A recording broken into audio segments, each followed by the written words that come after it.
அத்தியாயம் அல் கஹஃப். மக்காவில் அருளப்பட்டது. வசனங்கள் 110. அளவிலா கருணையும் இணையிலா கிருபையும் உடைய அல்லாஹுவின் திருப்பெயரால். புகழ் அனைத்தும் அல்லாஹுவுக்கே. அவனே தன்னுடைய அடியார் மீது இந்த வேதத்தை இறக்கி அருளினான். இதில் எவ்வித கோணலையும் வைத்திடவில்லை. இது முற்றிலும் சரியான விஷயத்தை கூறுகின்ற வேதமாகும். அல்லாஹுவின் கடுமையான வேதனையை குறித்து மக்களை அவர் எச்சரிப்பதற்காகவும், இறை நம்பிக்கை கொண்டு நற்செயல் புரிவோர்க்கு திண்ணமாக நற்கூலி இருக்கின்றது, அதை என்றென்றும் பெற்றுக்கொண்டிருப்பார்கள் என்று நற்செய்தி அளிப்பதற்காகவும், மேலும் அல்லாஹ் மகனை ஏற்படுத்திக் கொண்டான் என்று கூறுவோரை எச்சரிப்பதற்காகவும் தான். அதை பற்றிய எவ்வித ஞானமும் அவர்களிடம் இல்லை, அவர்களுடைய மூதாதையரிடமும் இருக்கவில்லை. அவர்களின் வாயிலிருந்து வெளிப்படுகின்ற பேச்சு எத்துணை மோசமானது! அவர்கள் வெறும் பொய்யைத்தான் கூறுகின்றார்கள். நபியே, இவர்கள் இந்த அறிவுரையின் மீது நம்பிக்கை கொள்ளவில்லையானால் இவர்களின் பின்னே கவலைப்பட்டு உமது உயிரை மாய்த்துக் கொள்வீர் போல் இருக்கிறதே. திண்ணமாக நாம் இப்பூமியின் மீதுள்ள அனைத்தையும் அதற்கு அலங்காரமாய் ஆக்கியுள்ளோம். இவர்களில் மிகவும் சிறந்த செயலை செய்பவர் யார் என்று இவர்களை சோதிப்பதற்காக. இறுதியில் திண்ணமாக நாம் இவை அனைத்தையும் வெற்றுத்திடலாய் ஆக்கிட இருக்கிறோம். குகை மற்றும் கல்வெட்டுக்காரர்கள் நம்முடைய வியக்கத்தக்க மாபெரும் சான்றாய் திகழ்ந்தனர் என்று நீங்கள் கருதுகின்றீர்களா?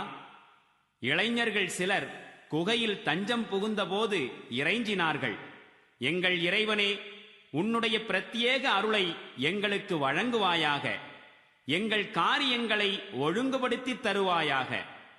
அப்போது நாம் அவர்களை அதே குகையில் பல்லாண்டுகள் ஆழ்ந்த உறக்கத்தில் ஆழ்த்தினோம். பிறகு அவர்களை எழச் செய்தோம். அவர்கள் இரு பிரிவினரில் யார் தாங்கள் தங்கியிருந்த காலத்தை மிகச்சரியாக கணக்கிடுகிறார்கள் என்பதை நாம் அறிந்து கொள்வதற்காக. அவர்களின் உண்மையான சரிதையை நாம் உமக்கு எடுத்துரைக்கிறோம். திண்ணமாக அவர்கள் தம் இறைவன் மீது நம்பிக்கை கொண்டிருந்த இளைஞர்களாவர். நாம் அவர்களை நேர்வழியில் மேலும் மேலும் முன்னேறச் செய்தோம். அவர்கள் எழுந்து, யார் வானங்களுக்கும் பூமிக்கும் அதிபதியாக இருக்கின்றானோ அவனே எங்களுக்கும் அதிபதியாவான், அவனை விடுத்து வேறெந்த கடவுளையும் நாங்கள் அழைக்க மாட்டோம், அவ்வாறு அழைத்தால் திண்ணமாக நாங்கள் முறையற்ற பேச்சை பேசியவர்களாவோம் என்று துணிந்து பிரகடனம் செய்தபோது அவர்களின் உள்ளங்களை நாம் திடப்படுத்தினோம். பிறகு அவர்கள் தங்களுக்குள் கூறிக்கொண்டார்கள், இந்த நம்முடைய சமுதாயத்தினர் பேரண்டத்தின் அதிபதியை விடுத்து பிறவற்றை தெய்வங்களாக்கி உள்ளார்கள். அவை தெய்வங்கள்தாம் என்பதற்கு ஏதேனும் தெளிவான சான்றினை இவர்கள் ஏன் கொண்டு வருவதில்லை? அல்லாஹ்வின் மீது பொய்யை புனைந்து கூறுபவனை விட பெரும் கொடுமைக்காரன் வேறு யார்? நீங்கள் இவர்களை விட்டும் அல்லாஹுவை விடுத்து இவர்கள் அழைத்து வருகின்ற பிற தெய்வங்களை விட்டும் விலகிக் கொண்டீர்கள் என்றால் இன்ன குகைக்குள் சென்று அபயம் தேடுங்கள். உங்கள் இறைவன் தன் கருணையை உங்கள் மீது இன்னும் விரிவாக்குவான். மேலும் உங்கள் பணிகளுக்கு வேண்டிய அனைத்து வசதி வாய்ப்புகளையும் உங்களுக்கு உருவாக்கித் தருவான். நீர் குகையில் அவர்களை பார்த்தால், சூரியன் உதயமாகும் போது அவர்களின் குகையை விட்டு விலகி வலது பக்கமாக உயர்வதையும், அது மறையும் போது அவர்களை விட்டு கடந்து இடது பக்கமாக தாழ்வதையும் காண்பீர். ஆனால் அவர்களோ குகையினுள் ஒரு விசாலமான இடத்தில் இருப்பார்கள். இது அல்லாஹுவின் சான்றுகளில் ஒன்றாகும். யாரை அல்லாஹ் நேர்வழியில் செலுத்துகிறானோ அவரே நேர்வழி பெற்றவராவார். மேலும் யாரை அல்லாஹ் நெறி பிறழச் செய்கின்றானோ அவருக்கு உதவி புரிந்து வழிகாட்டுபவரை ஒருபோதும் நீர் காண மாட்டீர். நீர் அவர்களை பார்த்தால் அவர்கள் விழித்திருக்கிறார்கள் என்று கருதுவீர். உண்மையில் அவர்கள் தூங்கிக் கொண்டிருந்தார்கள். நாம் அவர்களை வலப்புறமும் இடப்புறமுமாக புரட்டிக் கொண்டே இருந்தோம். மேலும் அவர்களின் நாய் குகை வாசலில் தன்னுடைய முன்னங்கால்களை விரித்துக் கொண்டு உட்கார்ந்திருந்தது. நீர் அவர்களை சற்று எட்டி பார்த்தால் உடனே விரண்டோடி இருப்பீர். மேலும் அவர்களை பார்த்ததினால் திகிலடைந்து போயிருப்பீர். மேலும் இவ்வாறே வியக்கத்தக்க முறையில் அவர்களை நாம் விழித்தெழச் செய்தோம். அவர்கள் தங்களுக்கிடையில் விசாரித்துக் கொள்வதற்காக. அவர்களில் ஒருவர் கேட்டார், நீங்கள் எவ்வளவு காலம் இந்த நிலையில் இருந்தீர்கள் என்று. அதற்கு மற்றவர்கள் கூறினார்கள், ஒரு நாள் முழுவதும் அல்லது அதைவிட சற்று குறைவாக இருந்திருப்போம். பிறகு அவர்கள் கூறினார்கள், நாம் எவ்வளவு காலம் இவ்வாறு இருந்தோம் என்பதை அல்லாஹுதான் நன்கறிவான். இனி நம்மில் யாரேனும் ஒருவர் இந்த வெள்ளி நாணயத்துடன் நகருக்குள் செல்லட்டும். மிகவும் நல்ல உணவு எங்கு கிடைக்கும் என்று அவர் பார்க்கட்டும். அங்கிருந்து சாப்பிடுவதற்கு ஏதாவது வாங்கி வரட்டும். அவர் கொஞ்சம் எச்சரிக்கையுடன் நடந்து கொள்ளட்டும். நாம் இங்கு இருப்பதை யாருக்கும் தெரியப்படுத்த வேண்டாம். அவர்கள் நம்மை பிடித்துவிட்டால் திண்ணமாக நம்மை கல்லால் அடிப்பார்கள், அல்லது அவர்களுடைய மார்க்கத்திற்கு நம்மை பலவந்தமாக கொண்டு சென்று விடுவார்கள். அப்படி நடந்துவிட்டால் ஒருபோதும் நம்மால் வெற்றி பெற முடியாது. இவ்வாறு அவர்களின் நிலைமையை ஊர் மக்களுக்கு நாம் அறிவித்தோம். அல்லாஹுவின் வாக்குறுதி உண்மையானது என்பதையும் மறுமைக்குரிய வேளை நிச்சயமாக வந்தே தீரும் என்பதையும் மக்கள் புரிந்து கொள்ள வேண்டும் என்பதற்காக. ஆனால் சற்று கவனியுங்கள், சிந்திக்க வேண்டிய முக்கியமான விஷயம் இதுவாக இருக்க, அந்நேரத்தில் குகைவாசிகளான இவர்கள் விஷயத்தில் எவ்வாறு நடந்து கொள்ள வேண்டும் என்பது குறித்து மக்கள் தங்களிடையே தர்க்கித்துக் கொண்டிருந்தார்கள். அவர்களில் சிலர், இவர்கள் மீது ஒரு சுவரை எழுப்புங்கள், இவர்களின் இறைவன் தான் இவர்களை குறித்து நன்கறிவான் என்று கூறினார்கள். ஆயினும் இவர்கள் விஷயத்தில் அதிகாரம் பெற்றிருந்தவர்கள் கூறினார்கள், நாங்கள் இவர்கள் மீது ஒரு வணக்கத்தலத்தை அமைப்போம். அவர்கள் 3 பேர், 4வது அவர்களின் நாய் என மக்களில் சிலர் கூறுவர். வேறு சிலர், அவர்கள் 5 பேர், 6வது அவர்களின் நாய் என்று கூறுவர். இவர்கள் அனைவரும் குருட்டுத்தனமாக உளறுகிறார்கள். இன்னும் சிலர், அவர்கள் 7 பேர், 8வது அவர்களின் நாய் என கூறுவர். நீர் கூறுவீராக, அவர்கள் எத்தனை பேர் என்பதை என்னுடைய இறைவனே நன்கறிவான். அவர்களின் சரியான எண்ணிக்கையை வெகு சிலரே அறிவர். எனவே அவர்களின் எண்ணிக்கை விஷயத்தில் மேலோட்டமான முறையில் அன்றி மக்களிடம் அதிகமாக தர்க்கம் செய்யாதீர். அவர்களை பற்றி யாரிடத்திலும் எதுவும் கேட்காதீர். மேலும் பாருங்கள், எந்த செயலை குறித்தும் நாளை நான் அதனை செய்துவிடுவேன் என்று ஒருபோதும் கூறாதீர். உம்மால் எதுவும் செய்திட முடியாது, அல்லாஹு நாடினால் அன்றி.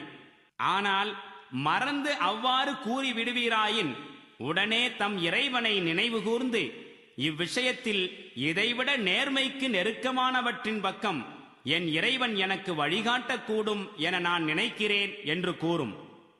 அவர்கள் தங்களுடைய குகையில் 300 ஆண்டுகள் தங்கியிருந்தார்கள். சிலர் காலத்தை கணிப்பதில் 9 ஆண்டுகளை அதிகமாக்கினார்கள். நீர் கூறுவீராக, அவர்கள் தங்கியிருந்த காலத்தை அல்லாஹுதான் நன்கறிவான். வானங்கள் மற்றும் பூமியின் ரகசியங்கள் யாவும் அவனுக்கே தெரியும். அவன் அனைத்தையும் எத்துணை நன்றாய் பார்ப்பவனாகவும் கேட்பவனாகவும் இருக்கின்றான். பூமியிலும் வானத்திலும் உள்ள படைப்புகளுக்கு அவனை தவிர வேறு பாதுகாவலர் யாரும் இல்லை. அவன் தனது ஆட்சி அதிகாரத்தில் வேறு எவரையும் கூட்டு சேர்த்துக் கொள்வதில்லை. நபியே, உம் இறைவனின் வேதத்திலிருந்து உமக்கு அறிவிக்கப்பட்டுள்ளதை உள்ளது உள்ளபடி எடுத்துச் சொல்வீராக.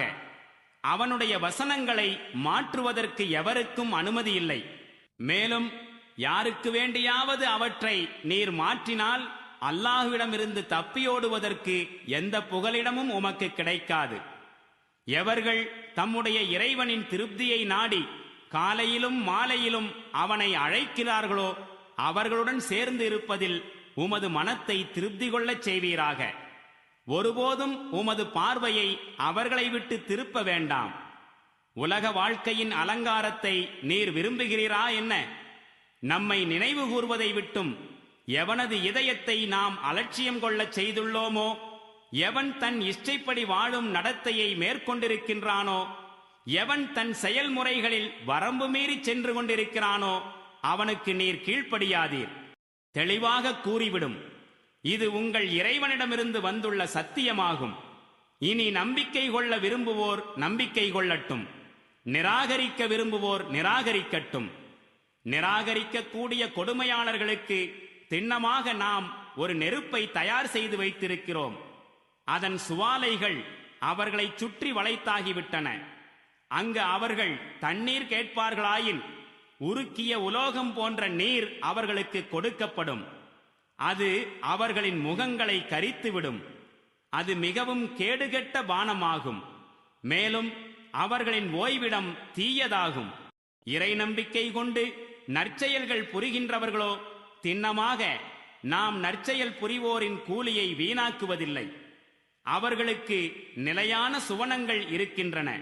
அவற்றின் கீழே ஆறுகள் ஓடிக்கொண்டிருக்கும். அங்கு அவர்களுக்கு தங்க காப்புகள் அணிவிக்கப்படும். மேலும் மெல்லிய மற்றும் அழுத்தமான பச்சை நிற பட்டாடைகளையும் அணிவார்கள். மேலும் உயர்ந்த மஞ்சங்கள் மீது சாய்ந்திருப்பார்கள். இது மிகச்சிறந்த நற்கூலியும் மிக உயர்ந்த தங்குமிடமுமாகும். நபியே, அவர்களிடம் ஓர் உதாரணத்தை எடுத்துரைப்பீராக. 2 மனிதர்கள், அவர்களில் ஒருவருக்கு நாம் 2 திராட்சை தோட்டங்களை வழங்கினோம். அவற்றைச் சுற்றிலும் பேரீச்சை மரங்களை அமைத்தோம். அத்தோட்டங்களுக்கு இடையே பயிர் நிலத்தையும் உருவாக்கியிருந்தோம். அவ்விரு தோட்டங்களும் நல்ல விளைச்சலை கொடுத்தன. அதில் அவை சிறிதளவும் குறை வைத்திடவில்லை. அத்தோட்டங்களின் நடுவே ஓர் ஆறு ஓடச் செய்தோம். அவனுக்கு நல்ல பலன் கிடைத்தது. இவற்றையெல்லாம் பெற்றிருந்த அவன் ஒரு நாள் தன் நண்பனிடம் உரையாடிக் கொண்டிருக்கும் போது கூறினான், நான் உன்னைவிட அதிக செல்வமுடையவன், உன்னைவிட அதிக ஆள்பலமும் கொண்டவன். பிறகு அவன் தனது தோட்டத்தினுள் நுழைந்தான். அப்பொழுது தன்னுடைய ஆன்மாவுக்கே கொடுமை இழைப்பவனாய் கூறலானான், இந்த செல்வம் என்றைக்காவது அழிந்துவிடும் என்று நான் கருதவில்லை. மறுமை எப்பொழுதேனும் வரும் என்றும் நான் எதிர்பார்க்கவில்லை. ஒருவேளை நான் என் இறைவனிடம் திரும்ப கொண்டு செல்லப்பட்டால் கூட திண்ணமாக இதைவிட மகத்தான இடத்தையே நான் பெறுவேன். அதற்கு அவனுடைய நண்பன் அவனிடம் உரையாடிக் கொண்டே கூறினான், அந்த மாபெரும் ஆற்றலுடையவனையா நிராகரிக்கின்றாய்? அவனோ உன்னை மண்ணிலிருந்தும் பிறகு விந்திலிருந்தும் படைத்தான். பின்னர் உன்னை ஒரு முழு மனிதனாய் ஆக்கினான். ஆனால் என்னை பொறுத்த மட்டில் அந்த அல்லாஹுதான் என்னை பரிபாலிக்கும் இறைவன். அந்த இறைவனுடன் எவரையும் நான் இணையாக்குவதில்லை. நீ உன்னுடைய தோட்டத்தில் நுழைந்தபோது உன் நாவிலிருந்து மாஷா அல்லாஹ் லா குவத்த இல்லா பில்லாஹ், அல்லாஹ் எதனை நாடுகின்றானோ அதுவே நடக்கும், எனக்கோ மற்றவர்களுக்கோ எந்த வலிமையும் இல்லை, நம் வலிமை கொஞ்சமேனும் செல்லுபடியாக முடியும் என்றால் அல்லாஹுவின் நற்பேற்றாலும் நல்லுதவியாலும் தான் செல்லுபடியாக முடியும் எனும் வார்த்தைகள் ஏன் வெளிப்படவில்லை? நான் பொருட்செல்வத்திலும் மக்கட் செல்வத்திலும் உன்னைவிட குறைந்தவனாக இருக்கின்றேன் என்று நீ கருதினால் என்னுடைய இறைவன் உன் தோட்டத்தை விட சிறந்ததை எனக்கு அளித்துவிடக்கூடும். உன்னுடைய தோட்டத்தின் மீது வானத்திலிருந்து ஏதேனும் ஒரு ஆபத்தை அனுப்பிவிடக்கூடும். அதனால் அத்தோட்டம் வெறும் வெட்டவெளியாக மாறிவிடக்கூடும். அல்லது எந்த விதத்திலும் உன்னால் வெளிக்கொணர முடியாத அளவுக்கு அதன் தண்ணீர் வற்றி போய்விடக்கூடும். இறுதியில் அவனுடைய விளைபொருள்கள் யாவும் அழிக்கப்பட்டு விட்டன. அவனுடைய திராட்சை தோட்டம் அதன் பந்தலில் குப்புற விழுந்து விட்டதைக் கண்டு தான் அதில் முதலீடு செய்ததெல்லாம் வீணாகிவிட்டதே என்ற வருத்தத்துடன் தன் கைகளை பிசைந்து கொண்டு கூறலானான், அந்தோ நான் என் இறைவனுடன் எவரையும் இணை வைக்காமல் இருந்திருக்க கூடாதா? அல்லாஹுவை விடுத்து அவனுக்கு உதவி புரிவதற்கு எந்த கூட்டத்தாரும் இருக்கவில்லை. தானாகவே அந்த ஆபத்தை சமாளிப்பதற்கும் அவனால் இயலவில்லை. காரியங்களை நிறைவேற்றிக் கொடுக்கும் அதிகாரம் உண்மையானவனாகிய அல்லாஹுக்கே உரித்தானது என்று அப்போது தெரிந்துவிட்டது. மேலும் அவன் அருள்வதே சிறப்பான வெகுமதியாகும். இன்னும் அவன் காண்பிக்கின்ற முடிவே மகத்தான முடிவாகும். நபியே, இவர்களுக்கு இம்மை வாழ்வின் உண்மை நிலையை இந்த உதாரணத்தை கொண்டு விளக்குவீராக. நாம் இன்று வானத்திலிருந்து மழை பொழியச் செய்கின்றோம். பிறகு அதன் மூலம் பூமியில் செடிகொடிகள் நன்கு அடர்ந்து வளர்ந்தன. நாளை அதே கொடிகள் காற்றடித்துச் செல்லும் காய்ந்த பதராகி விடுகின்றன.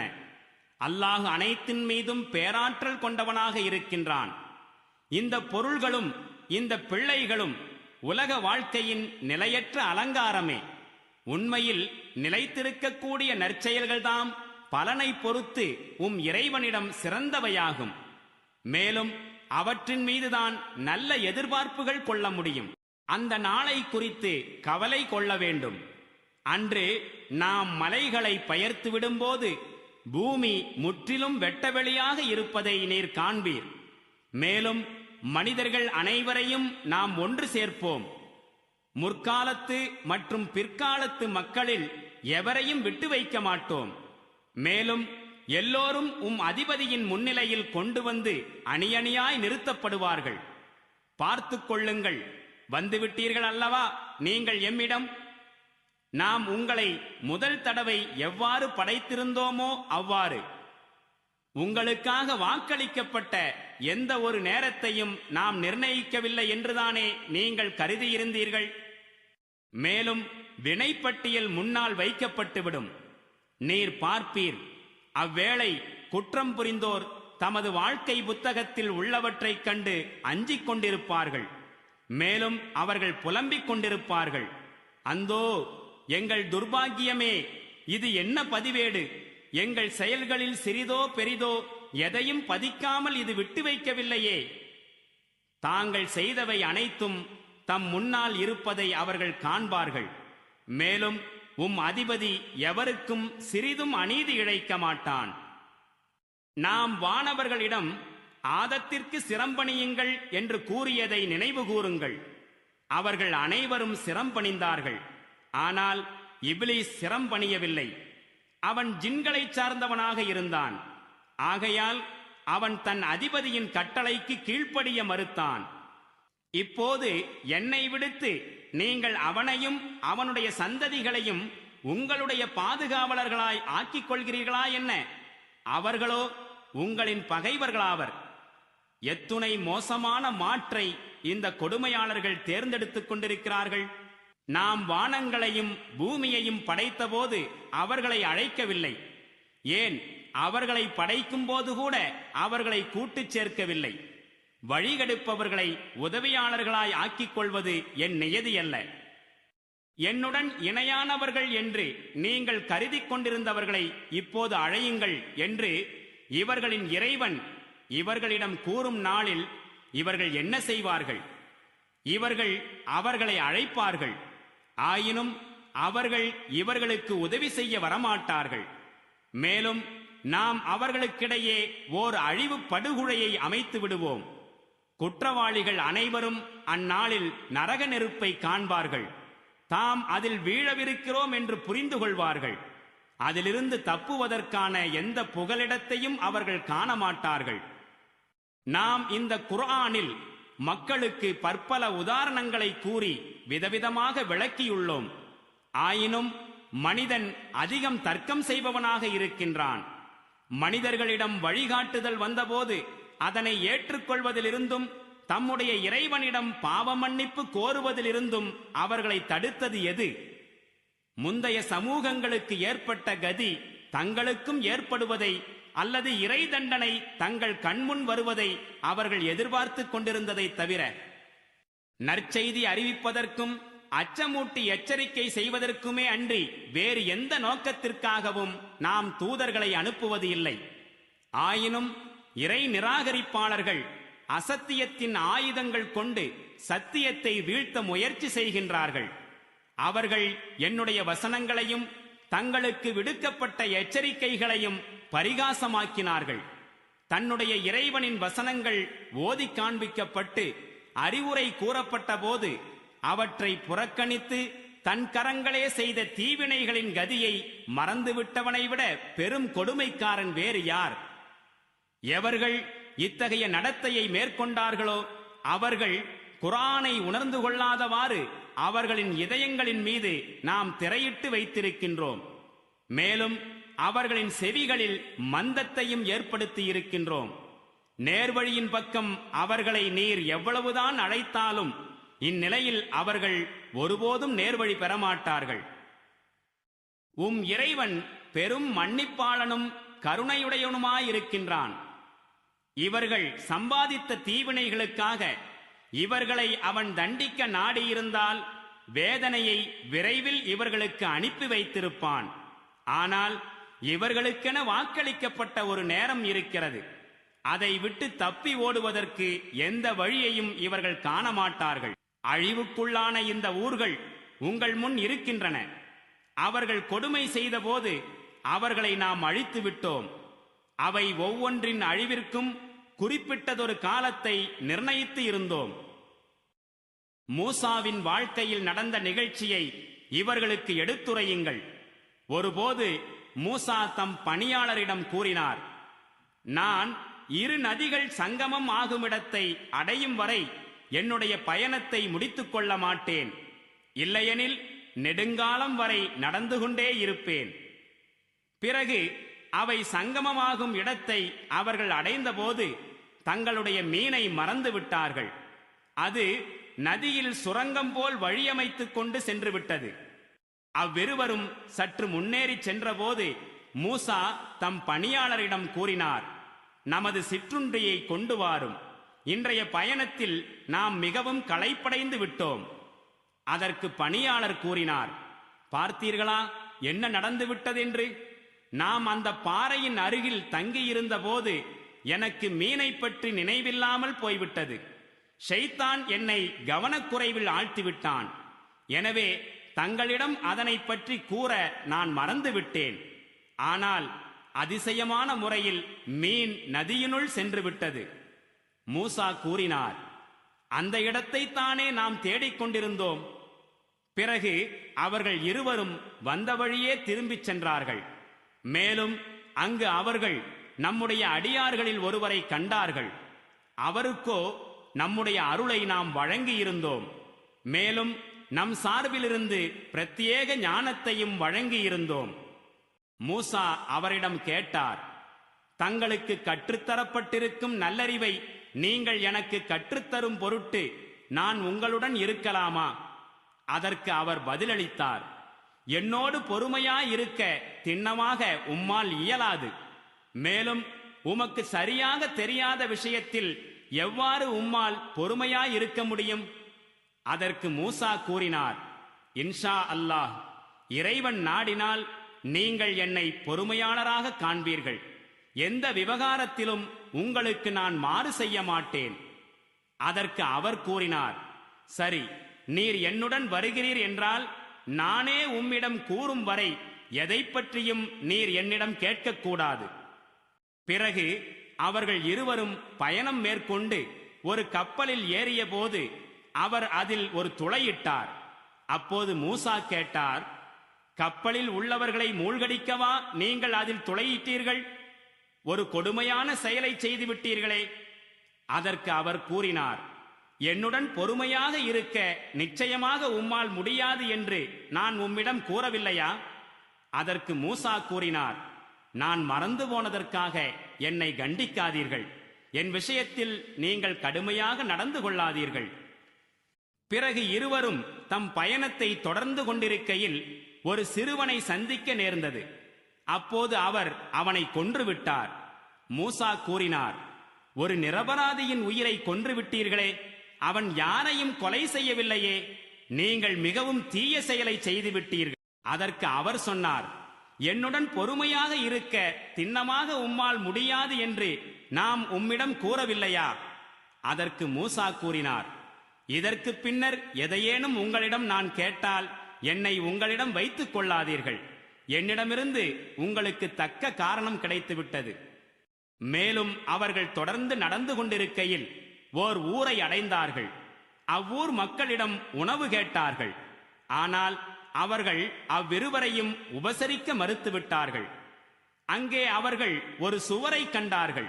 அது கீழே விழ இருந்தது. அவர் அந்த சுவரை சரிப்படுத்தி நிறுத்தினார்.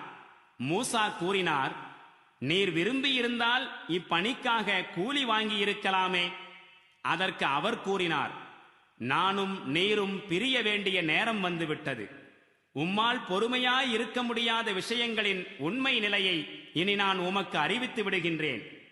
அந்த கப்பலை பற்றிய விஷயம் என்னவெனில், அது கடலில் கூலி வேலை செய்து கொண்டிருந்த சில ஏழைகளுக்குரியது. நான் அதை பழுதாக்கிட நாடினேன். ஏனெனில் அவர்களுக்கு முன்னே ஒரு மன்னன் ஆளும் பகுதி இருந்தது.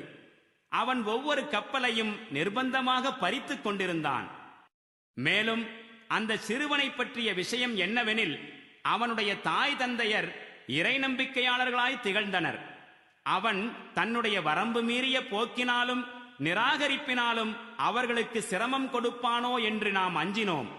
ஆகையால் அவர்களுடைய இறைவன் அச்சிறுவனுக்கு பதிலாக அவனைவிட சிறந்த ஒழுக்கமுள்ள குடும்ப உறவுகளை பெரிதும் பேணக்கூடிய பிள்ளைகளை அவர்களுக்கு வழங்கிட வேண்டுமென நாம் விரும்பினோம். மேலும் அந்த சுவரை பற்றிய விஷயம் என்னவெனில், அது அவ்வூரில் இருந்த 2 அனாதை சிறுவர்களுக்குரியது. அதன் அடியில் அவர்களுக்குரிய புதையல் ஒன்று இருந்தது. மேலும் அவர்களின் தந்தை நல்ல மனிதராக இருந்தார். ஆகையால் அவர்கள் இருவரும் பருவ வயதை அடைய வேண்டும் என்றும் அவர்களுக்குரிய புதையலை அவர்கள் எடுத்துக்கொள்ள வேண்டும் என்றும் இறைவன் கருதினான். இவையெல்லாம் இறைவனுடைய கருணையினால் நிகழ்ந்தவையாகும். இவற்றில் எதையுமே நான் என் விருப்பப்படி செய்யவில்லை. உம்மால் பொறுமை கொள்ள முடியாதிருந்த விஷயங்களின் உண்மை நிலை இதுதான். மேலும் நபியே, இவர்கள் உம்மிடம் துல்கர்னைன் பற்றி கேட்கிறார்கள். நீர் இவர்களிடம் கூறும், நான் அவரை பற்றிய சில விவரங்களை உங்களுக்கு எடுத்துச் சொல்கின்றேன். திண்ணமாக நாம் அவருக்கு பூமியில் ஆட்சி அதிகாரத்தை அளித்திருந்தோம். மேலும் அவருக்கு எல்லாவிதமான சாதனங்களையும் வாய்ப்புகளையும் வழங்கியிருந்தோம். அவர் ஒரு முக்கியமான காரியத்திற்காக முதலில் மேற்கு நோக்கி புறப்பட்டார். சூரியன் அஸ்தமிக்கும் எல்லையை அவர் அடைந்தபோது கருப்பு நீரில் அது அஸ்தமிப்பதைக் கண்டார். அங்கு அவர் ஒரு சமுதாயத்தார் வாழ்வதைக் கண்டார். அப்போது நாம் கூறினோம், துல்கர்னைனே, அவர்களை தண்டிக்கவும் உமக்கு ஆற்றல் இருக்கிறது. அவர்களுடன் நல்ல முறையில் நடந்து கொள்ளவும் உம்மால் முடியும். அதற்கு அவர் கூறினார், யாரேனும் கொடுமை புரிந்தால் அவரை தண்டிப்போம். பிறகு அவர் தன்னுடைய இறைவனிடம் திரும்ப கொண்டு வரப்படுவார். அவன் அவருக்கு இன்னும் கடுமையாக தண்டனை அளிப்பான். ஆனால் அவர்களில் எவர் இறை நம்பிக்கை கொண்டு நற்செயலும் புரிகின்றாரோ அவருக்கு நற்கூலி இருக்கிறது. மேலும் நாம் அவருக்கு எளிதான கட்டளைகளையே வழங்குவோம். மீண்டும் அவர் மற்றொரு முக்கியமான காரியத்திற்காக புறப்பட்டார். சூரியன் உதயமாகும் எல்லையை அவர் அடைந்து விட்டார். அப்போது அது ஒரு சமுதாயத்தார் மீது உதிப்பதை கண்டார். அதன் வெயிலிலிருந்து தப்பிப்பதற்கான எந்த தடுப்பையும் நாம் அவர்களுக்கு கொடுத்திருக்கவில்லை. இதுதான் அச்சமுதாயத்தாரின் நிலை. துல்கர்னைனிடம் இருந்தவை அனைத்தையும் நாம் நன்கு அறிந்திருந்தோம். பிறகு அவர் வேறொரு முக்கிய காரியத்தை முன்னிட்டு புறப்பட்டார். அவர் 2 மலைகளுக்கிடையே சென்றார். அப்போது அவற்றின் அருகில் எந்த பேச்சையும் விளங்கிக் கொள்ள முடியாத ஒரு சமுதாயத்தார் வாழ்வதைக் கண்டார். அம்மக்கள் கூறினார்கள், துல்கர்னைனே, யஜூஜ் மாஜூஜ் கூட்டத்தார் இந்நாட்டில் பரவலாக அராஜகத்தை விளைவிக்கின்றார்கள். எனவே நீர் எங்களுக்கும் அவர்களுக்கும் இடையே ஒரு தடுப்புச் சுவரை எழுப்பித் தருவதற்காக நாங்கள் உமக்கு ஏதேனும் கப்பம் செலுத்த வேண்டுமா? அதற்கு அவர் பதிலளித்தார், என்னுடைய இறைவன் எனக்கு கொடுத்திருப்பவை ஏராளமானவை. எனவே உங்கள் உழைப்பின் மூலம் எனக்கு உதவி செய்யுங்கள். நான் உங்களுக்கும் அவர்களுக்கும் இடையில் ஒரு தடுப்புச் சுவரை எழுப்பித் தருகிறேன். இரும்பு பாலங்களை என்னிடம் கொண்டு வாருங்கள். இறுதியில் 2 மலைகளுக்கிடையிலான பகுதியை நிரப்பிவிட்ட போது அவர் மக்களை நோக்கி கூறினார், இப்பொழுது நெருப்பை மூட்டுங்கள்.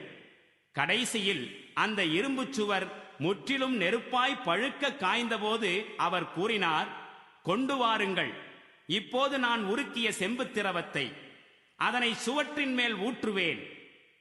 யஜூஜ் மாஜூஜ் கூட்டத்தார் ஏறி வராத அளவுக்கு உயரமாகவும் துளையிட முடியாத அளவுக்கு வலுவாகவும் அந்த சுவர் அமைந்திருந்தது. துல்கர்னைன் கூறினார், இது என்னுடைய இறைவனின் கருணையாகும். என் இறைவன் வாக்களித்த நேரம் வந்துவிட்டால் அவன் இதனை தூள் தூளாக்கி விடுவான். என்னுடைய இறைவனின் வாக்குறுதி உண்மையானதாகும். அந்நாளில் நாம் மக்களை கடல் அலைகளைப் போன்று சிலருடன் சிலர் மோதிக்கொள்ளும் நிலையில் விட்டுவிடுவோம். சூரியனும் எக்காலம் ஊதப்படும். பிறகு மனிதர்கள் அனைவரையும் நாம் ஒன்று திரட்டுவோம். அந்நாளில் இறை மறுப்பாளர்களின் முன்னே நரகத்தை கொண்டு வருவோம். அந்நிராகரிப்பாளர்களோ அவர்கள் எனது நல்லுரைகள் விஷயத்தில் குருடர்களாயும் அதனை செவியுறுவதற்கு முன்வராதவர்களாயும் இருந்தார்கள். இறைவனை நிராகரிக்கும் இம்மக்கள் நினைத்திருக்கின்றார்களா, என்னை விடுத்து என்னுடைய அடிமைகளை தங்களுடைய காரியம் நிறைவேற்றுபவராய் ஆக்கிக் கொள்ளலாம் என்று? இத்தகைய நிராகரிப்பாளர்களை உபசரிப்பதற்காக நரகத்தை நாம் தயார் செய்து வைத்துள்ளோம். நபியே, இவர்களிடம் நீர் கூறும், தம்முடைய செயல்களில் பெரும் நஷ்டத்திற்கு ஆளானவர்கள் யார் என்பதை நாம் உங்களுக்கு அறிவிக்கட்டுமா? அவர்கள் யாரென்றால், உலக வாழ்க்கையில் அவர்களுடைய முயற்சிகள் அனைத்தும் நேர்வழியிலிருந்து பிறழ்ந்தே இருந்தன. ஆனால் அவர்களோ தாம் அனைத்தையும் சரியாக செய்திருக்கின்றோம் என்ற கருத்தில் மூழ்கி கிடந்தார்கள். அவர்கள்தாம் தங்களுடைய இறைவனின் சான்றுகளை ஏற்க மறுத்துவிட்டவராவர். மேலும் அவனுடைய சந்திப்பினை குறித்து நம்பிக்கை கொள்ளாதவராவர். இதனால் அவர்களுடைய செயல்கள் அனைத்தும் வீணாகிவிட்டன. மேலும் மறுமையில் அவர்களுக்கு எத்தகைய மதிப்பையும் நாம் அளிக்க மாட்டோம். அவர்களுக்குரிய கூலி நரகமேயாகும். அவர்கள் நிராகரித்ததன் காரணத்தாலும் என்னுடைய வசனங்களையும் என்னுடைய தூதர்களையும் பரிகசித்துக் கொண்டிருந்ததன் காரணத்தாலும். ஆனால் எவர்கள் நம்பிக்கை கொண்டு நற்செயல்கள் புரிந்தார்களோ அவர்களை உபசரிப்பதற்காக ஃபிர்தௌஸ் எனும் சுவனங்கள் இருக்கின்றன. அவற்றில் அவர்கள் என்றென்றும் தங்கியிருப்பார்கள். அவற்றை விட்டு வெளியேறி வேறு எங்கேனும் சென்றிட அவர்கள் சற்றும் விரும்ப மாட்டார்கள். நபியே கூறும், என் இறைவனின் வாக்குகளை எழுதுவதற்கு கடலே மையாகிவிட்டாலும் கடல் நீர் தீர்ந்து போய்விடுமே தவிர என் இறைவனின் வாக்குகள் தீர்ந்து போய்விடாது. அதே போல இன்னொரு மடங்கு மையை நாம் கொண்டு வந்தாலும் அதுவும் போதாது. நபியே கூறும், நானும் உங்களைப் போன்ற ஒரு மனிதன்தான். உங்கள் இறைவன் ஒரே இறைவன்தான் என்று எனக்கு வகி வருகிறது. எனவே எவர் தன் இறைவனின் சந்திப்பை எதிர்பார்த்தவராய் இருக்கின்றாரோ அவர் நற்செயல்கள் புரியட்டும். அடிபணிவதில் தன் இறைவனுடன் யாரையும் இணையாக்காதிருக்கட்டும்.